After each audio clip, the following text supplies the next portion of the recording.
Hi everyone, Al again. I've been asked about changing the main stopcock. I know a lot of you've got trouble getting water off sometimes, and when they're really jammed up and won't move, you've got no recourse except to renew the actual stopcock. I've got a video on there on easing a tap to try and free it, but sometimes it doesn't always work, and in the end you've just got to renew the main stopcock. Now a lot of you, it might be the main stopcock under your sink, it may be a stopcock elsewhere. The one I'm going to show you today is one elsewhere. This one is in my airing cupboard, and it's one that feeds the main roof tank, and it's been solid for a long while. I haven't bothered renewing it, but I figured maybe today would be a good time to renew it. It looks quite new looking, but funny enough it's just gone solid, and it's what happens to them when you don't use them. You don't ever give them a turn, you know, because a lot of times people forget, they just see a stopcock, never move it, and once you don't touch it and leave it, it never will go. It'll be solid, and that's kind of what's happened to this one in the cupboard here. It's just gone solid where it's never been used, although it only looks like it's about 5 years old. But there you go, that's one of those things. So anyway, I'm going to take you through renewing this particular one, which is in my airing cupboard. You'll say yours might be under this sink, but it's the same thing, it's the same job, so we'll take you through it without further ado. So if you'd like to have a look at this one in here, I've got my torch on it there. You say it looks quite newish, but in actual fact it's gone solid, so it's time to get it renewed. Now first thing to do is obviously turn your water off. Whatever you do, don't try and do it live. Get outside, out in your front path, or just inside your garden. There will be a stopcock box. Just flip it up and turn it off. I've got a video on turning the water off down one of those holes if you're not sure what they look like and how to do them. I've got one I can link you to for that, for turning the water off. Once it's off, open your kitchen cold tap and make sure it's off. Then you'll see that no water's coming out of it. You know it's off, and you're safe to carry on and do the job. Right, so once you've got to that stage, then we now go to undoing the stopcock, and I'll show you that now. Okay, tools I like to use for this job is a pair of footprints and a small spanner. When undoing it, if you try just to turn it like that, you'll find the whole thing will probably twist round. And the same if you try and do the bottoms, it kind of needs holding against with another tool. I always use a pair of footprints and put them on there like so to hold against, and then get my other spanner and put it on the nut on the top, and then give it a push, and it will go like that. See it? Because you're holding against it, it won't move off, and that's got the top nut loose. Don't worry if there's any dead water. I've got a little towel there, just an old one, to catch any water that comes out. There will be a little bit of dead water, especially if you're working on the kitchen sink one under there, the main stopcock, because it's right at the bottom level of the house. You will get water there, but don't worry about it. It's only the dead water that's in the pipe. Okay, same thing again. Put your grip on there, get your spanner underneath, and pull it round like so. That one's gone. Once you've got it to that stage, you'll find you probably can move it then like so and undo your nuts. Okay, so undo your top one and undo the bottom one. Now you should be able to get it clear. Now what you'll find is it's probably tightly wedged in. If you've got it going up to another fitting, it's not any room to pull the pipe apart, you might have to undo another fitting like up there to lift it all out.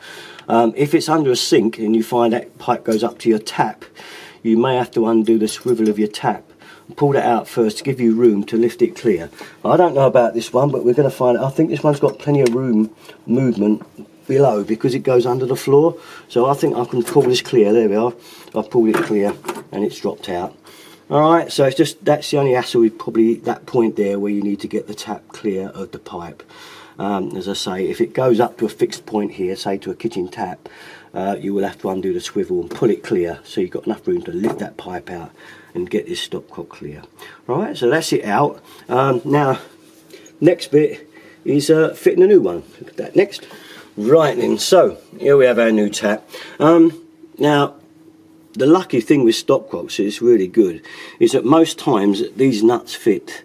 You haven't got to take the olive and nut off the fitting. A lot of times they will actually fit, so you can try it by pushing your pipe over and seeing if it will do up. Get it on and see if it will do up. Now I know this one will because I recognise the nuts. Being a plumber, I've done it 1,000 times. I know that will do up. Now if they don't and you've got to change these nuts as well, then you will have to tap them off with a spanner, just like this. Tap them down until they come off and get the olive off, like so. Alright, it will come off. Same with the bottom one up, to get that one off, so you've got your nut and olive off the pipe. I mean, I know these ones will fit, so I'll just get a new one for that top one. Okay, right, we are. Get it on and get your new olive on and push it on. Okay, so that's the same with the bottom one if the nuts don't fit. So luckily these days they're all pretty much universal and do fit, so you haven't got too much messing about. Next thing to do before you go doing the thing up bare, which you can do without any jointing on, I would advise using some kind of jointing. I like plum blue, it's pretty good, and get that round the nut and olive first. Okay, just round like so, and you guarantee then you won't get any leaks. If you do it dry, it can give you a leak.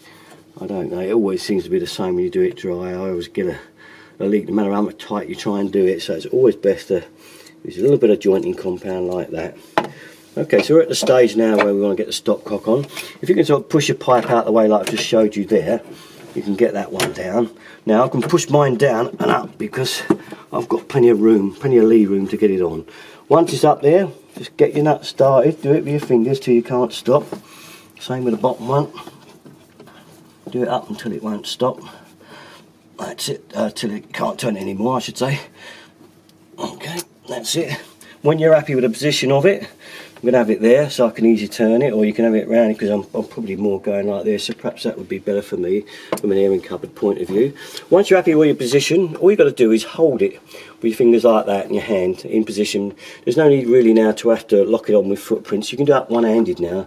With the top nut, you know it goes clockwise like this, and you can give it a little pinch. You don't need to go too mad. That is probably plenty. You can feel it's gripped it. Now the same with the bottom one, and do make sure your pipes are still in there solid, they haven't dropped out or anything like that. Make sure they're still well in there. That one I know is because it's forced in. And then the same again, up and the bottom. Give it a good tighten with your hand, but no more than that. A little bit more, I can feel it once, just a fraction more. And that's it, I can feel that is it. Now we've got a tap that's working again. That's better. The other one looked alright, but was actually all seized up. And that one's it. Now I can turn the water off to my roof tank now if ever I need to. If I've got any problems up there, I know I can leave the main water on at the kitchen and just isolate the tank all on its own. This little leg that it goes up to here, by the way, my little valve goes to my outside tap. But anyway, that's it. That's the job really, changing the main stopcock. So hope it wasn't too bad for you. I know it's easy for me, I've been doing it for years. But if you fancy taking that job on, you'll save yourself a lot of money on plumber. Okay, well that's it. You know the place to go for all my videos. Keep the faith, guys. Derrickton33.com. Thanks very much for watching. Bye bye.